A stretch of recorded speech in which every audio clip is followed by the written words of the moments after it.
ठीक है, तो हमने पिछली क्लास में गुप्तकाल करा था और आज हम लोग जो हैं उसके बाद का यानी पोस्ट गुप्ता पीरियड यानी गुप्तकाल करेंगे।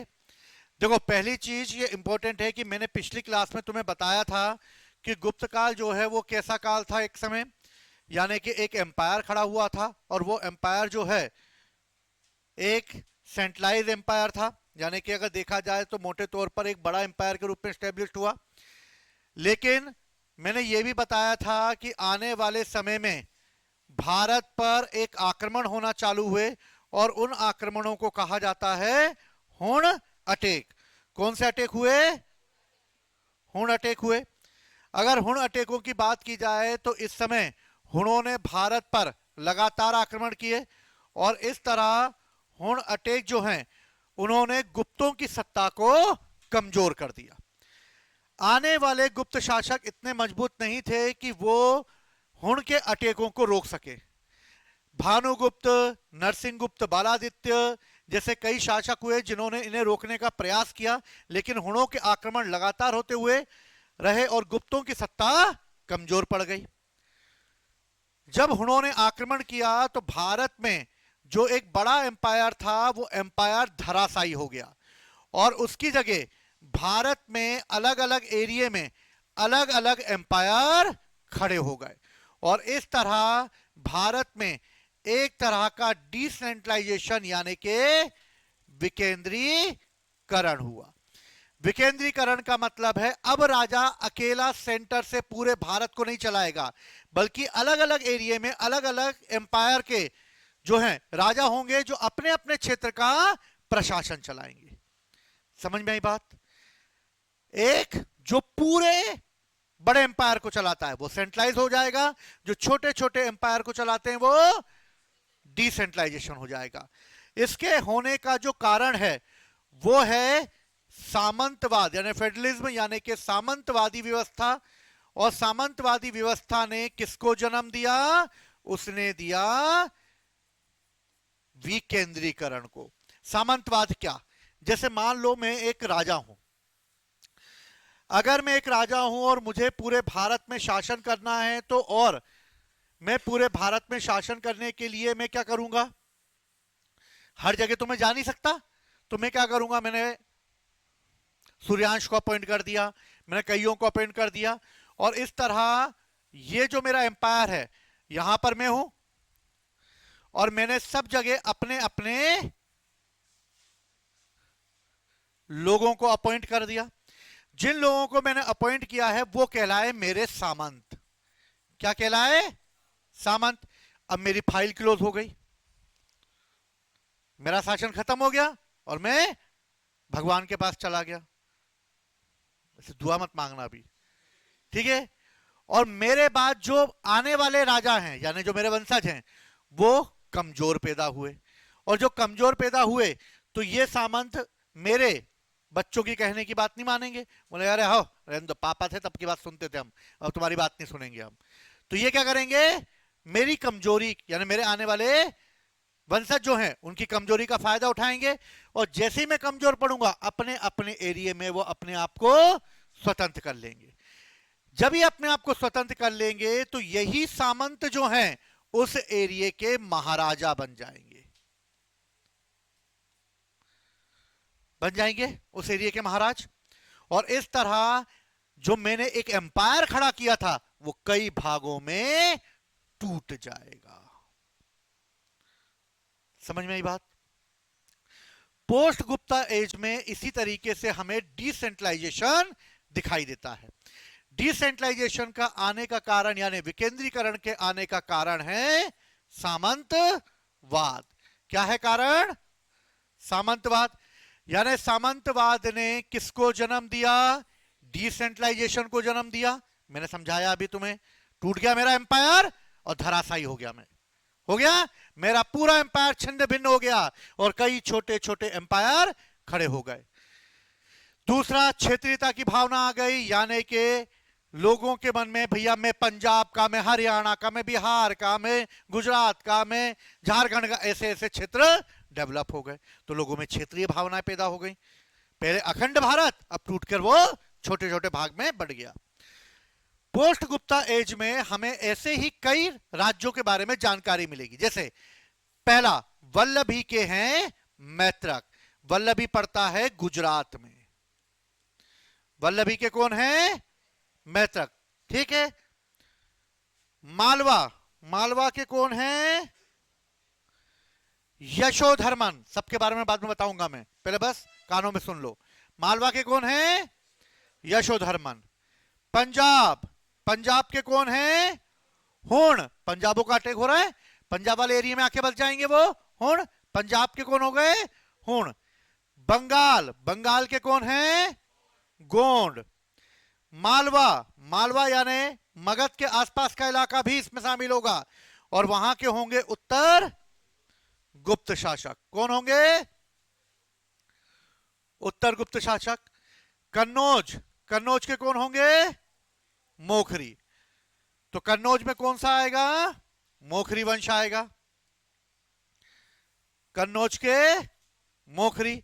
और स्थानेश्वर के पुष्यभूति। तो देखो कितने हो गए छोटे छोटे। वल्लभी के कौन है? मालवा का कौन है? यशोधर्मन। पंजाब के कौन है? बंगाल के कौन है? मालवा और मगध के कौन है? उत्तर गुप्त। कन्नौज के कौन है? मोखरी। स्थानेश्वर के कौन है? पुष्यभूति। अब इसको मैप के थ्रू देखते हैं हम लोग।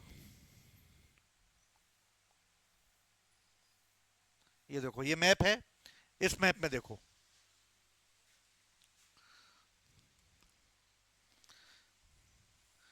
ये मैत्रक हो गए गुजरात के, दिखाई दे रहा है।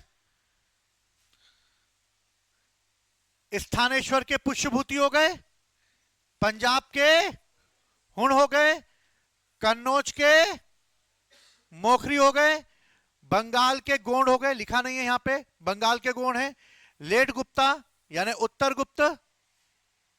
ठीक। इसके बाद मालवा में भी उत्तर गुप्त हो गए। ठीक है। और कौन बचा?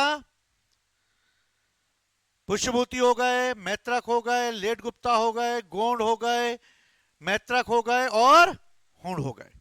क्लियर है? तो देखो किस तरह एक एम्पायर खड़ा था और किस तरीके से एम्पायर नॉर्थ इंडिया का टूट गया, और टूटकर छोटे छोटे एम्पायर खड़े हो गए। क्लियर है?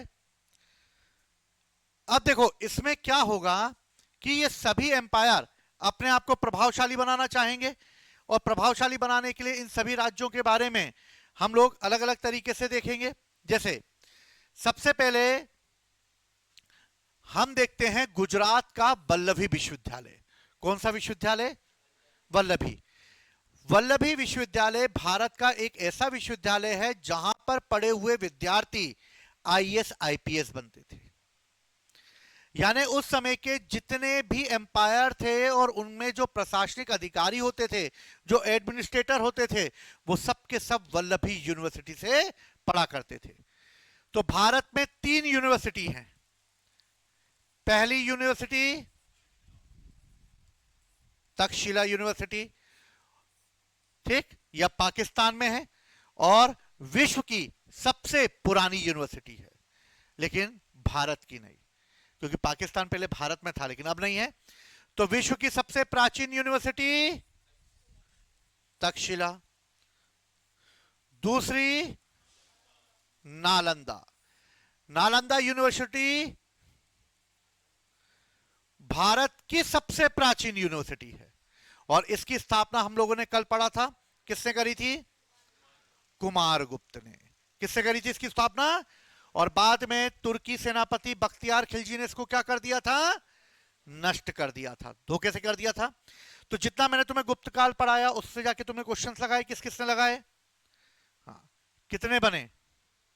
बन रहे 2 1 4 नहीं बन रहे होंगे तो 2 1 4 की कोई दिक्कत नहीं है, वो 2 1 4 तो सिली मिस्टेक से हो गए होंगे, लेकिन बन रहे ना। हमसे क्वेश्चंस बनने चाहिए, बस मेन ये है। हमने पढ़ा, हमसे क्वेश्चन बन रहे, मतलब हम तैयार हो गए। हमने पढ़ा, हमसे कुछ बन ही नहीं रहा, तो जय श्री राम। समझ गए? पंचवर्षीय योजना।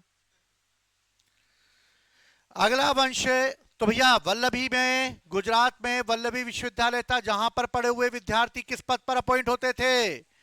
प्रशासनिक पदों पर अपॉइंट होते थे, यानी उस समय के जितने भी एम्पायर थे वहां पे जितने भी अधिकारी थे सब इस यूनिवर्सिटी से पढ़कर जाते थे। सबके पास कई की डिग्री लाया, वल्लभी यूनिवर्सिटी की, या बरकतुल्ला की, बाहर फेंक देते फाड़ के। ये लोग काय के ले जाते, वल्लभी यूनिवर्सिटी, बकायदा जॉब मिल जाती, ठीक है ना। अब तो बरकतुल्ला अच्छा हो गया, हमारे टाइम पे बेकार था, ठीक। अगला वंश है ओलिकर वंश। ओलिकर वंश मालवा में था और मालवा में इस वंश का सबसे महान शासक था यशोधर्मन। कौन था? यशोधर्मन। अगर देखा जाए तो हुणों ने जिस तरीके से गुप्तों की बैंड बजाई, उस बैंड बजाने में ये भी शामिल थे। इन्होंने भी गुप्तों के पतन में उतना ही योगदान दिया और मालवा के यशोधर्मन ने भी लगातार गुप्तों के साथ युद्ध लड़े और इस तरह गुप्तों की शक्ति को कमजोर करने में ओलिकर वंश के शासकों का भी योगदान रहा है। क्लियर है? यशोधर्मन इस वंश का एक महान शासक है जिसके बारे में कहा जाता है कि उसने हुणों को भी पराजित कर दिया था, गुप्तों को भी उसने कमजोर कर डाला और हुण आक्रमणकारी तोरमाण और मिहिर कुल को भी उसने पराजित किया। तो ऐसा कौन सा मालवा का शासक था, क्योंकि एमपी का क्वेश्चन है, कई बार एग्जाम में पूछा गया है कि ऐसा कौन सा मालवा का शासक था जिसने हुण शासक तोरमाण को पराजित किया? यशोधर्मन। ऐसा कौन सा शासक था जिसने हुणों की जड़ों को हिला दिया? यशोधर्मन। ये भगवान शिव का भक्त था। किसका भक्त था? भगवान शिव का भक्त था। और ओलिकर वंश के शासकों ने भगवान शिव की आराधना करते हुए एक मूर्ति बनवाई भगवान शिव की, और वो मूर्ति थी अष्टमुखी। कौन सी मूर्ति थी? अष्टमुखी, जिसमें भगवान शिव के 8 प्रकार के मुख दिखाए गए हैं। लेकिन जब ओलिकर वंश कमजोर पड़ने लगा, इसके शासक कमजोर होने लगे, तो ओलिकर वंश के आने वाले शासकों ने जब विदेशियों के आक्रमण को वो झेल रहे थे और उनको लगा कि अब विदेशियों के आक्रमण के कारण भारत में जो है जो इलाका है उनका है वो विदेशियों के अधिकार क्षेत्र में चला जाएगा, तो मालवा में ओलिकर वंश ने अपनी कैपिटल मंदसौर को बनाया था। किसको बनाया था? मंदसौर को बनाया। तो आने वाले शासकों ने क्या किया, भगवान शिव की मूर्ति को मंदसौर में बहने वाली एक नदी है, उस नदी का नाम है शिवना। भगवान शिव के नाम पर उस नदी का नाम क्या है? शिवना। और उन्होंने इस अष्टमुखी मूर्ति को इस शिवना नदी में गाड़ दिया। आक्रमणकारी आए, आक्रमण किया और मंदसौर को तुर्कियों ने अपने राज्य में मिला लिया। आने वाले समय में भारत की मूर्तियों को तोड़ा गया, कई शासकों ने तोड़ने के आदेश दिए। फिरोज शाह तुगलक जैसा शासक हुआ, आने वाले समय में औरंगजेब जैसा शासक हुए जिन्होंने स्पष्ट रूप से मूर्ति तोड़ने के आदेश निकाले, लेकिन यह मूर्ति नहीं तोड़ी जा सकी और यह मूर्ति इन शासकों ने शिवना नदी में बहा दी। कई वर्षों तक यह मूर्ति बाहर नहीं आई, लेकिन आज से 150 साल पहले शिवना नदी में सूखा पड़ गया और जब शिवना नदी में सूखा पड़ा तो शिवना नदी के पानी का लेवल डाउन होगा और डाउन हुआ और ये मूर्ति निकलकर बाहर आ गई। जब ये मूर्ति निकलकर बाहर आई तब इस मूर्ति को मंदसौर और भारत सरकार, खासतौर पर राज्य सरकार ने इसके लिए बगल में ही शिवना नदी के बगल में एक मंदिर की स्थापना कर दी और उस मंदिर का नाम है आज पशुपतिनाथ का मंदिर। ये पूरे वर्ल्ड में 2 ही जगह है, एक नेपाल में और एक मध्य प्रदेश के मंदसौर में। इसमें भगवान शिव की अष्टमुखी मूर्ति है। अगर कभी तुम्हें सौभाग्य मिले तो ये मूर्ति या भगवान के दर्शन करने जाना। जब तुम दर्शन करने जाओगे तो मूर्ति बहुत, यानी कि मान लो तुम यहां खड़े होगे जमीन पे, तो ये कैमरा जो लगा है इसके ऊपर तक उस मूर्ति होगी, यानी तुम खड़े हो जाओगे और तुम्हारे यहां तक आएगी। मोबाइल में देखना, जल चढ़ाने के लिए भी तुम्हें झुकना पड़ेगा। पहले तो लोग टच कर लेते थे, लेकिन अब तो भगवान को टच नहीं कर सकते, चारों तरफ उनकी बाउंड्री वॉल बना दी गई। पहले तो भगवान से आके ऐसे लपेट जाते थे, भगवान वो हाय बड़ी, भगवान को ऐसे कर लेते थे। तो भगवान को लपेट लपेट के पसीने की बदबू फलाना सब भगवान को सुंघा देते थे, समझ गए। तो भगवान ने बोल दिया भैया नो मीन्स नो। अब दूर रहो भैया, दूर से जितनी पूजा पाठ करनी कर लेना, टच वच मत करना आप मुझे, ठीक है ना।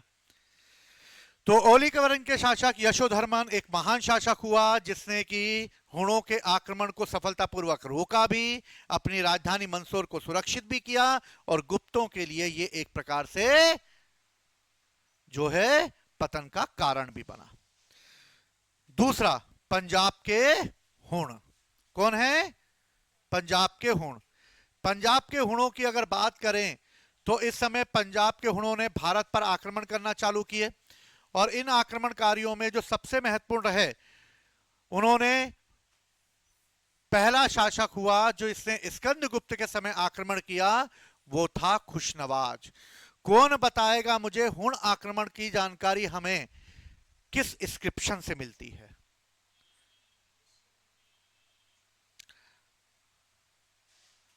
बताओ बताओ, मेलोडी खाओ, खुद जान जाओ।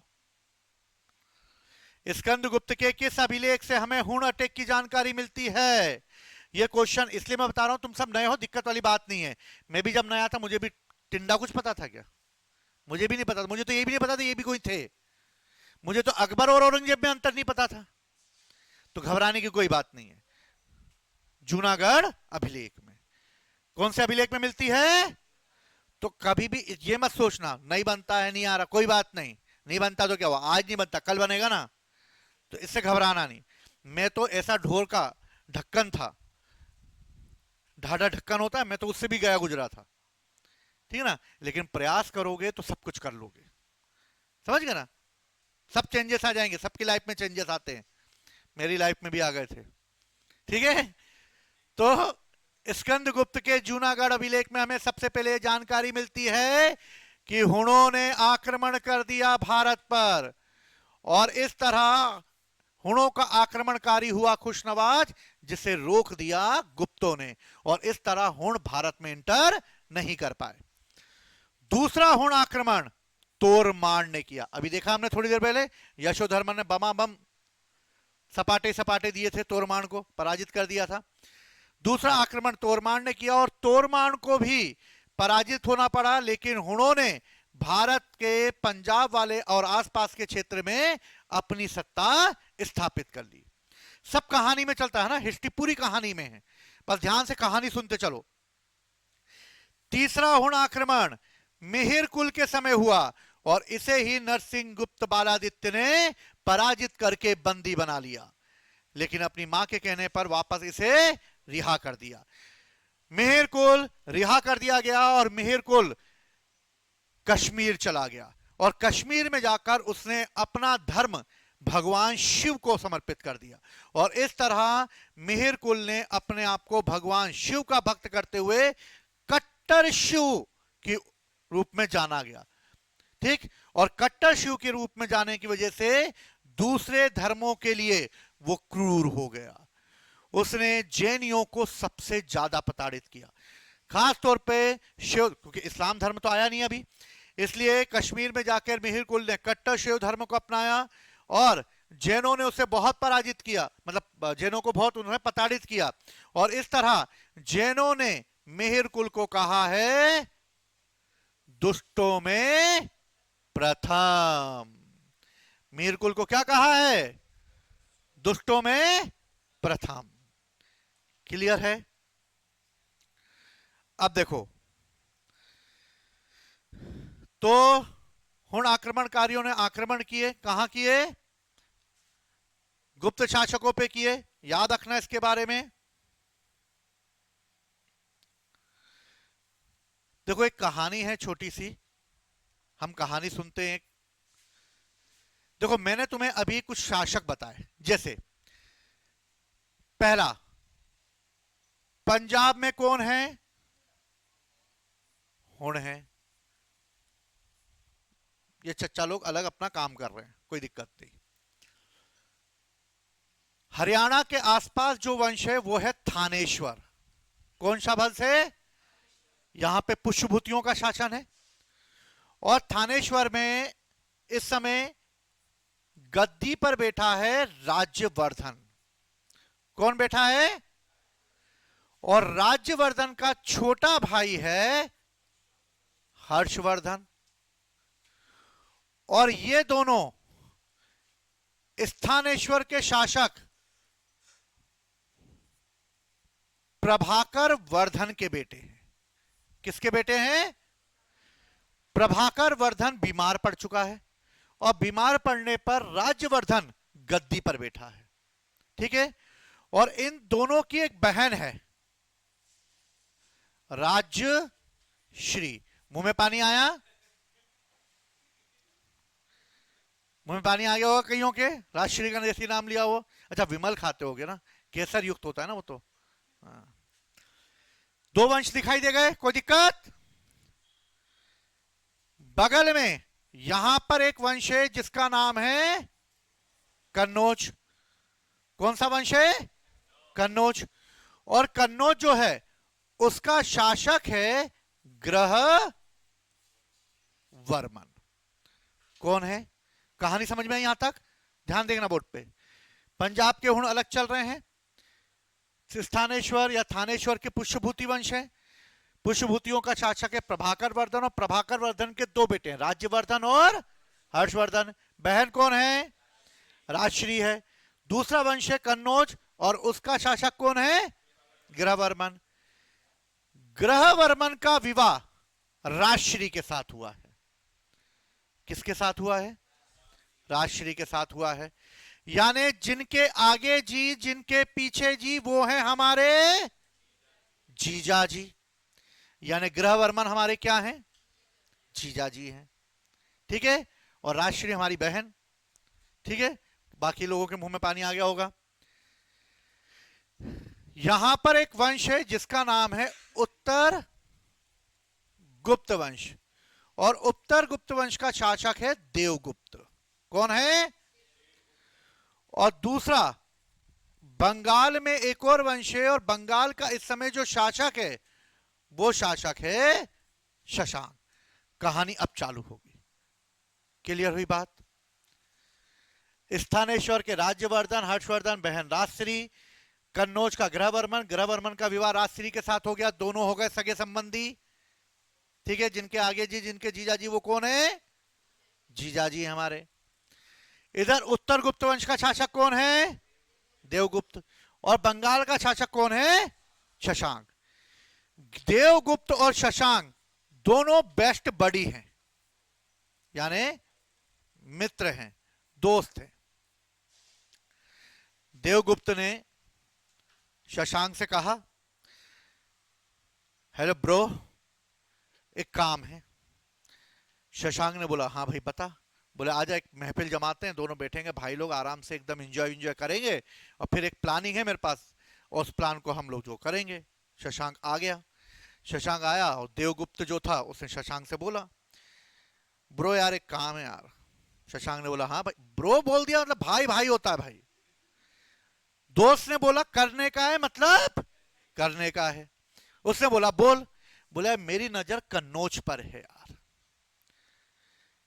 तू मेरा साथ दे तो अपन कन्नौज पर अटैक कर दें, और कन्नौज को उत्तर गुप्त वंश में मिला लेते हैं, यानी मगध में मिला लेते हैं। बगल में पड़ता था कन्नौज, यूपी में। शशांक ने बोला, भाई दोस्त बोल दिया ना मेरे को, तूने ब्रो बोला, कब करना है अटैक तू ये बता। रात को थोड़ा बहुत हो गया होगा। ठीक है। तो शशांक ने भी बोल दिया, भाई काम हो जाएगा। ठीक है। दोनों की मीटिंग हो गई फिक्स। दोनों ने मिलकर आक्रमण कर दिया, किस पर? कन्नौज पर। दोनों ने मिलकर किस पर आक्रमण कर दिया? और कन्नौज पर आक्रमण करके ग्रहवर्मन की हत्या कर दी। जिनके आगे जी जिनके जीजा जी उनका जी इधर, जो जी इधर कर दिया, और हमारे ग्रहवर्मन जीजा जी मारे गए। जब ग्रहवर्मन की मृत्यु हो गई तो ग्रहवर्मन की जो पत्नी है राजश्री, इस राजश्री को डाल दिया गया कैद खाने में। कहां डाल दिया गया? कैद खाने में। जब यह बात पता चलेगी कि जिया जी की हत्या कर दी है देवगुप्त और शशांक ने मिलकर, और राजश्री को कैद में डाल दिया है, तब अपनी बहन को कैद में देखते हुए क्या भाई सब्र खाएगा? नहीं खाएगा। तत्काल निकलेगा वो। क्या निकलेगा? तत्काल निकलेगा। और राज्यवर्धन तत्काल निकला। राजश्री कैद खाने में थी, और कैद खाने में थी जब उसको पता लगा कि भैया बहन कैद खाने में है और देवगुप्त ने जीजाजी की हत्या कर दी है। राजवर्धन का खून खोल गया, बोले ऐसे कैसे जीजाजी को मार डाला। और राज्यवर्धन ने अटैक कर दिया देवगुप्त पर। किस पर अटैक कर दिया? देवगुप्त पर। और देवगुप्त की उसने कर दी हत्या। जीजाजी की मौत का बदला ले लिया। कहानी समझ में आई यहां तक? जीजाजी की मौत का बदला ले लिया राज्यवर्धन ने। तभी शशांक को बोला भैया जीजाजी पे अटैक कैसे करा? तो शशांक ने बोला भाई मेरी कोई गलती नहीं, रात को उसने 2 पैक ज्यादा पिला दिए और मैंने देवगुप्त को बोल दिया कि भाई कर देंगे आक्रमण। मैं तो पीछे खड़ा हुआ था, मेरे को तो पता भी नहीं था गृहवर्मन को मार देगा ये। उसे फटाक से गृहवर्मन को मार दिया। मैं रोकता इसके पहले तो उसने गृहवर्मन की हत्या कर दी। भाई मेरा कोई दोस्त नहीं, अपन आपस में बैठ के मांडवाली कर लेते हैं, ठीक है, मेरा कोई उसमें रोल नहीं है। राज्यवर्धन ने बोला भैया ऐसा है तो चलो फिर ठीक है, आपस में बैठ के एक समझौता कर लेते हैं। समझौता हुआ होगा कि आपस में राज्यवर्धन बिना इस आशंका के कि शशांक कुछ गलत कर सकता है, राज्यवर्धन शशांक से मिलने चला गया। शशांक ने देखा राज्यवर्धन अकेला आया, सेना वेना लेके नहीं आया, क्योंकि राज्यवर्धन को लगा शशांक ने मिलने को बुलाया है, hi hello how are you करेगा वो और जाने देगा, बात खत्म हो जाएगी। शशांक ने मौका देखकर राज्यवर्धन को टपका दिया और राज्यवर्धन की हत्या कर दी और राज्यवर्धन की भी मृत्यु हो गई। एक तरफ राज्यवर्धन मारा जा चुका है, गृहवर्मन की पहली फाइल क्लोज हो चुकी है, देवगुप्त की हत्या कर दी है राज्यवर्धन ने, दूसरी तरफ शशांक ने हत्या कर दी राज्यवर्धन की। समझ में आया कौन किसकी कर रहा है? यह बात अब पता चलेगी छोटे भाई हर्षवर्धन को। छोटा तो छोटा होता है, जैसे ही पता लगा जीजा जी भी टपक गए हैं, बड़े भाई को भी टपका दिया है, बहन अलग कैद खाने में, पिताजी अलग बीमार पड़े हुए हैं, हर्षवर्धन को कुछ समझ में नहीं आया और हर्षवर्धन अपनी सेना लेकर शशांक को मारने निकला। जब वो शशांक को मारने निकला तभी उसे सूचना मिली कि राजश्री कैद खाने से भाग गई है और कैद खाने से भागकर राजश्री जो है वो विंध्याचल के जंगलों में सती होने जा रही है। तभी हर्षवर्धन को पता लगा भैया एक तरफ शशांक को मारूं कि अपनी बहन को बचाऊं, कहीं ये सती हो गई तो लेने के देने पड़ जाएंगे। तो भैया हर्षवर्धन भागा किसके पीछे? राजश्री के पीछे। और राजश्री जो है विंध्याचल के जो जंगल थे उसमें रोते रोते जा रही थी कि सती हो जाऊंगी, सती हो जाऊंगी। तभी एक बौद्ध भिक्षु था वहां पर, उससे सुन लिया कि एक महिला जो है वो सती होने जा रही है। उसका नाम था दिवाकर मित्र। और दिवाकर मित्र ने सूचना हर्षवर्धन तक पहुंचा दी कि भैया एक महिला जंगल की ओर रोते रोते जा रही है कि सती हो जाएगी, सती हो जाएगी, लकड़ियां इकट्ठा कर रही है, ठीक है ना। और जब वो हर्षवर्धन राजश्री को रोकने के लिए जंगल की ओर भागा, बकायदा लकड़ी वकड़ी इकट्ठी हो चुकी थी, राजश्री खड़ी हो चुकी थी, राजश्री माचिस की तीली में आग लगा के जैसे सती होने ही वाली थी, तभी पहुंच गया, फटा पोस्टर निकला हीरो। और हर्षवर्धन तभी पहुंचा और उसने बोला ओ बहन, और उसको सती होने से रोक दिया। अब बेचारी राजश्री बोले भाई मैं क्या करूंगी, पति मर गया है मेरा, कन्नौज की मैं महारानी हूं, क्या होगा मैं। हर्षवर्धन ने बोला टेंशन मत ले, तेरा राज्य मैं संभाल लूंगा। और हर्षवर्धन उसे लेकर कहां गया? कन्नौज आ गया।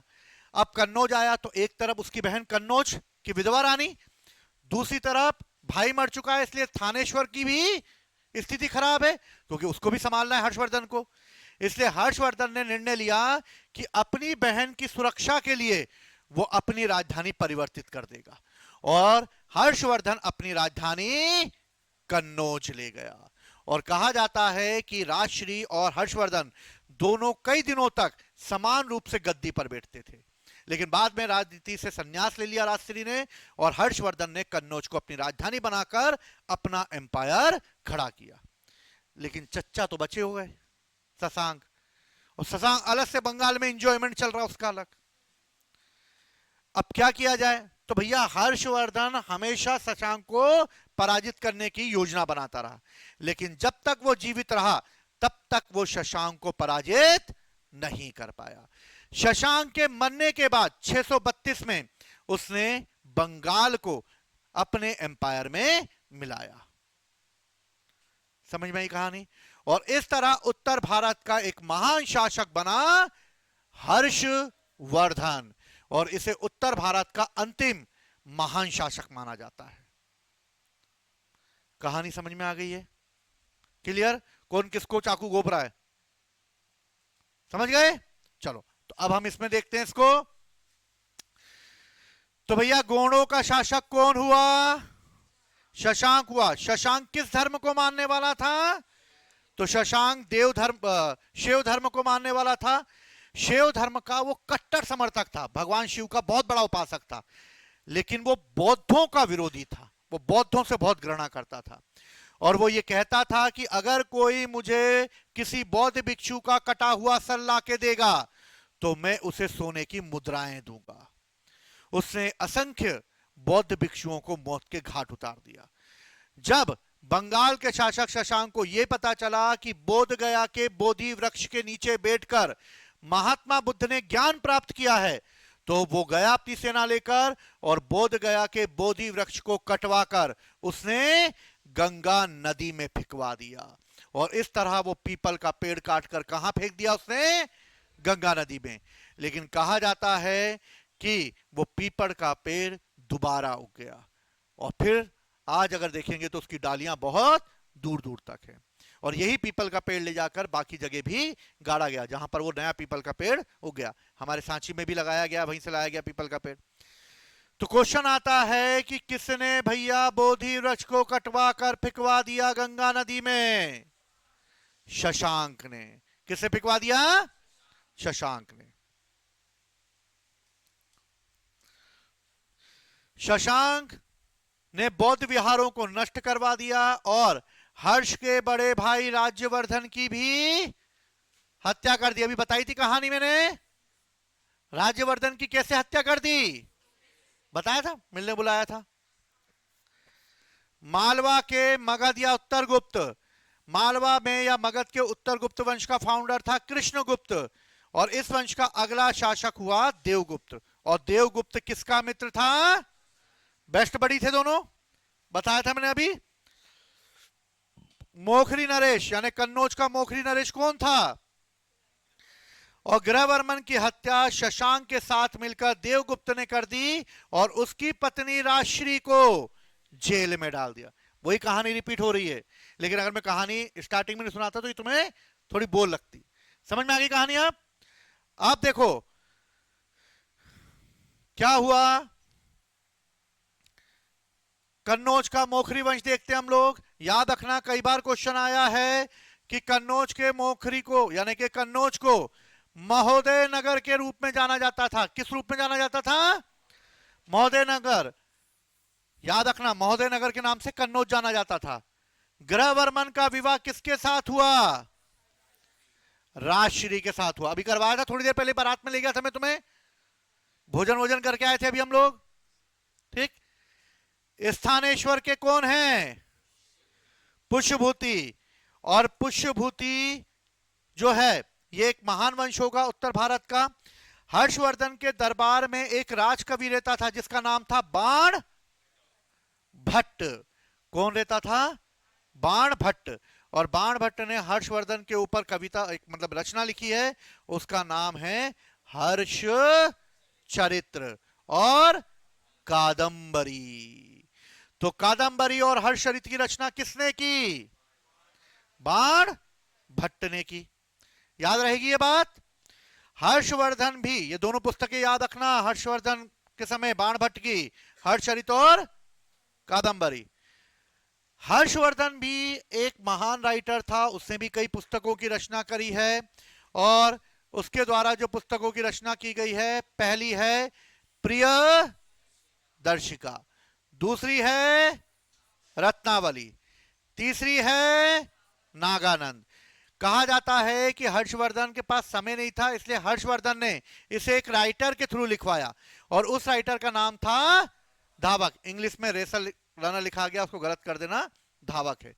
ठीक है, हो जाता है, बड़े बड़े शहरों में छोटी मोटी बातें होती रहती है। तो भैया हर्ष के ग्रंथ का नाम क्या है? प्रियदर्शिका और नागानंद। बाण भट्ट की रचना का नाम हर्षचरित्र और कादंबरी। Very good.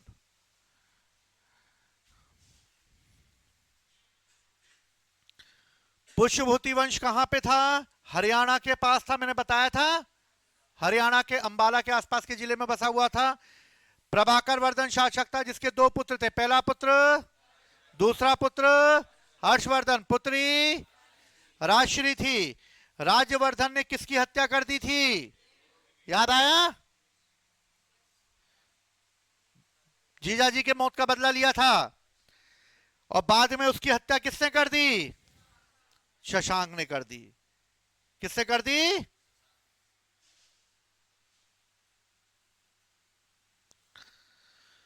हर्षवर्धन। हर्षवर्धन का टाइम पीरियड है 606।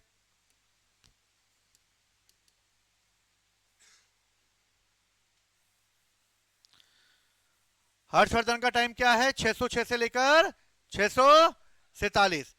राजश्री सती होने जब जा रही थी तो एक बौद्ध भिक्षु ने इसके बारे में बताया था, जिसका नाम क्या था? दिवाकर मित्र। हर्षवर्धन ने अपनी बहन के लिए स्थानेश्वर को छोड़कर अपनी राजधानी क्या बनाई? कन्नौज बनाई। क्या बनाई? कन्नौज बनाई। अब देखो हर्षवर्धन के समय क्या हुआ, क्या हो गया भैया? अब देखो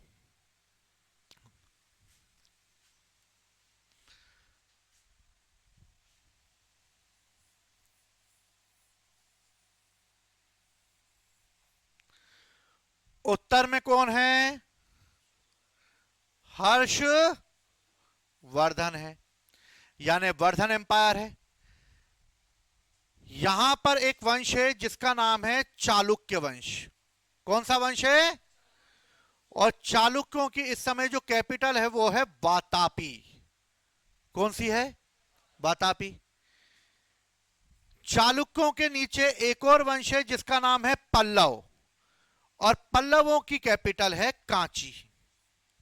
क्या है? कांची। समझ में आई बात यहां तक? इस समय चालुक्य वंश का जो शासक है वो है पुलकेशन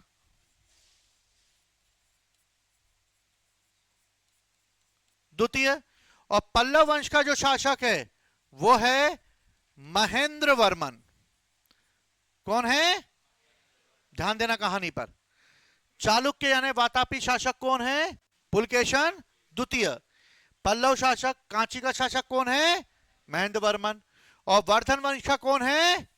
हर्षवर्धन। दक्षिण भारत में एक ड्रामा चल रहा है। दक्षिण भारत में पुलकेशन द्वितीय जो चालुक्य यानी वातापी वंश का जो शासक है, ये पल्लवों पर अटैक करके पल्लव को कांची वंश में मिलाना चाहता है, जिसका मेन उद्देश्य है जो गोदावरी का डेल्टा है और कृष्णा नदी के आसपास का जो डेल्टा है, यानी बीच का जो उपजाऊ एरिया है, उस उपजाऊ एरिया पर अधिकार चाहता है पुलकेशन द्वितीय।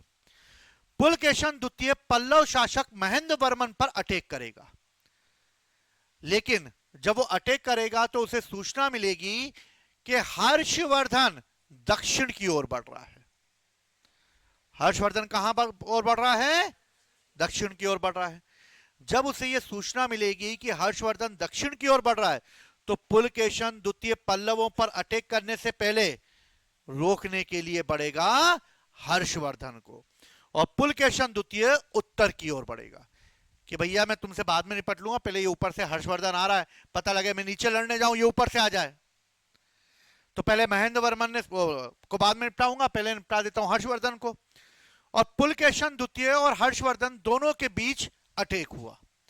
जब दोनों के बीच युद्ध हुआ तो इस युद्ध में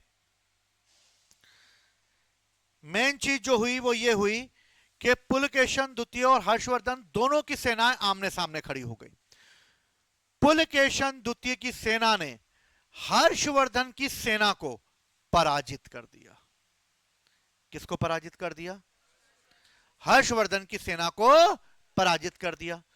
और पुलकेशन द्वितीय ने बोला भैया नीचे मत जाइयो, मुझे पल्लवों पे अटैक करना है, इसलिए तुम उत्तर भारत में रहो, हम दक्षिण भारत में रहेंगे, और हम दोनों के बीच की जो सीमा है वो सीमा बनेगी रेवा नदी।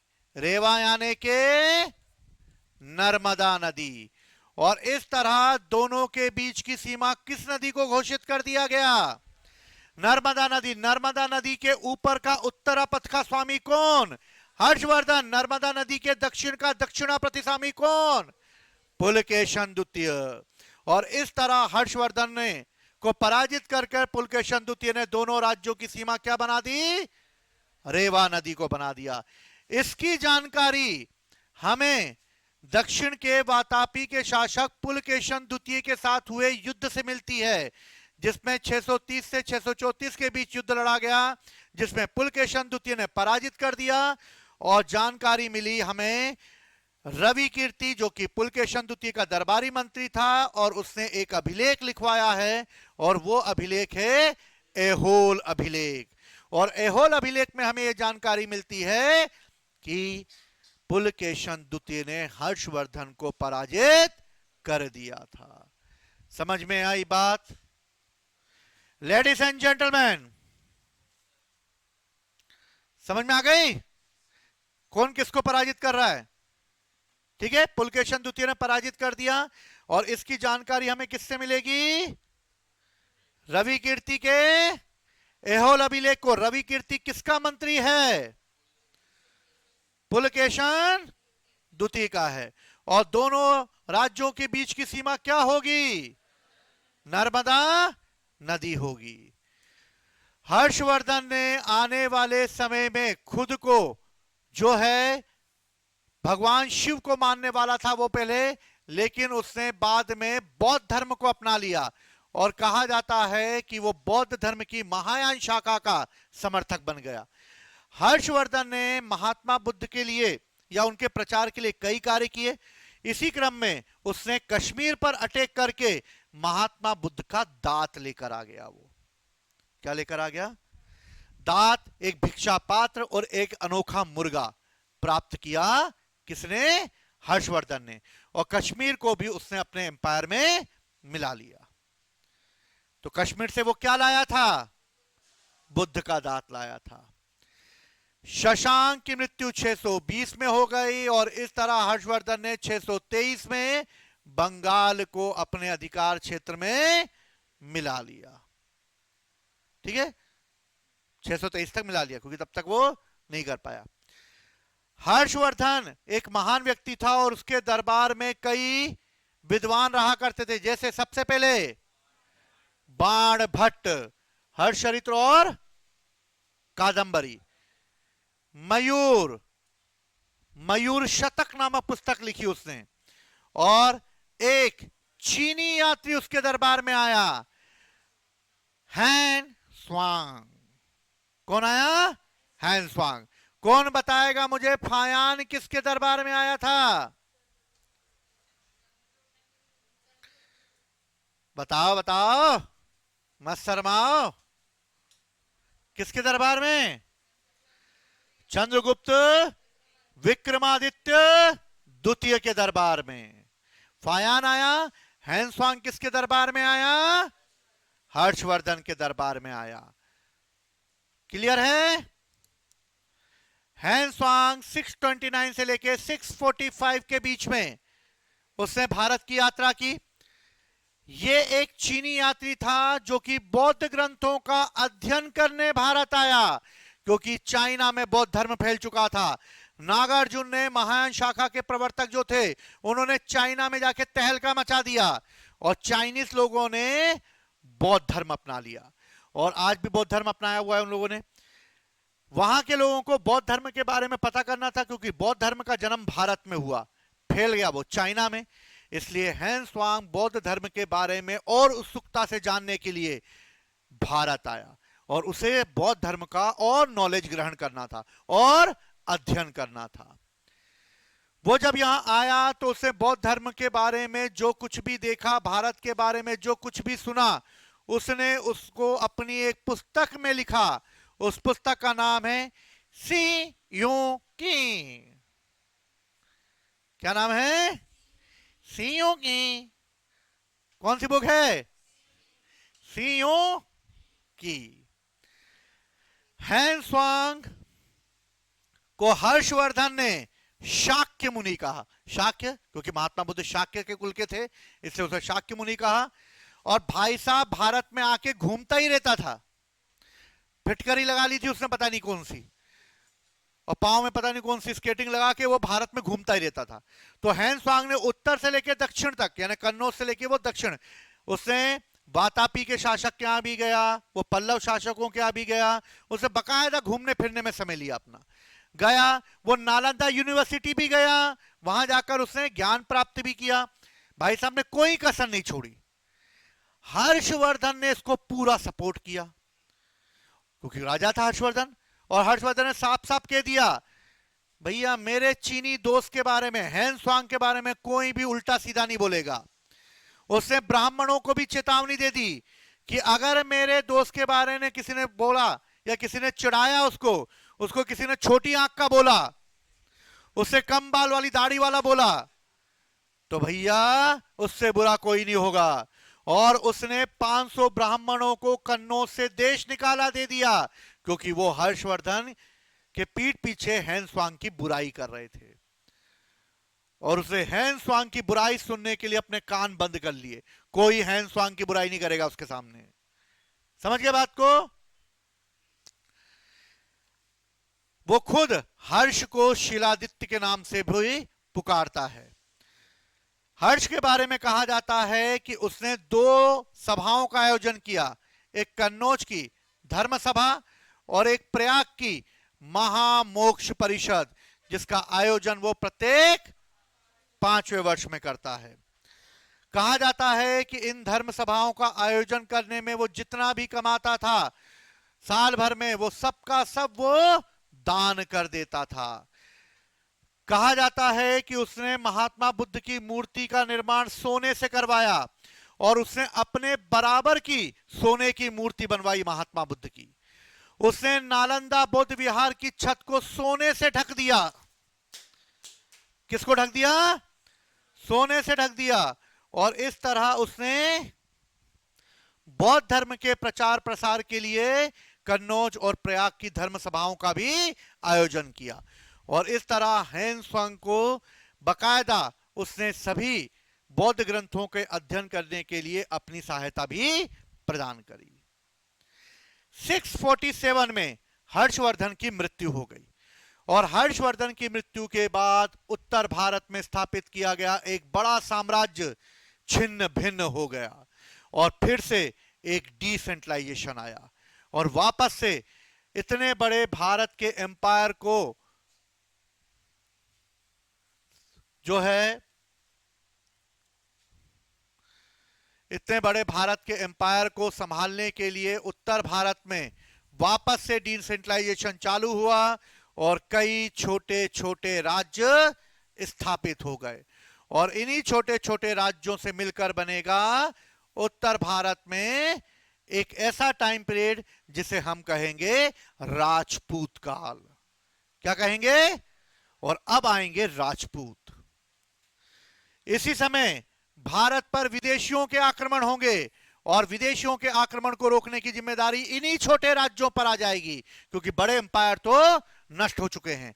और यही आक्रमणकारी जो अरबी और तुर्की रूप में भारत पर आएंगे, जिसमें मोहम्मद बिन कासिम जो अरबी आक्रमणकारी था, मोहम्मद गजनवी, मोहम्मद गोरी भारत पर आक्रमण करेंगे, और इस तरह ये छोटे राज्य उन आक्रमणकारियों को रोकने में असफल हो जाएंगे, क्योंकि एक बड़ा एम्पायर नहीं है, और यही भारत के अंदर इंटर कर जाएंगे। और भारतीय राज्यों को पराजित करके एक नया दौर चालू होगा जिसे हम मध्यकालीन भारत के नाम से जानेंगे, और भारत में इस्लाम धर्म प्रवेश कर जाएगा और मुस्लिम तुर्की राज्य की स्थापना होगी। समझ में आई बात, कहानी? ठीक है, तो कल हम लोग यानी कि आने वाले समय में हम लोग इसका सेकंड पार्ट पढ़ेंगे जिसमें हम गुप्तकालीन प्रशासन के बारे में जानेंगे। ठीक है, और फिर राजपूत काल चालू करेंगे। लेकिन राजपूत काल चालू करने से पहले हमें एक टॉपिक करना है जिसका नाम है त्रिपक्षीय संघर्ष, जो पाल, प्रतिहार और राष्ट्रकूटों के बीच में होगा। ठीक है, समझ आई? अभी टेंशन मत लो, कौन है पाल, प्रतिहार, राष्ट्रकूट, जब आएगा तब टेंशन लेना। ठीक है, तो फिर नेक्स्ट क्लास बाद में करते हैं। ठीक है, तो जय हिंद, जय भारत।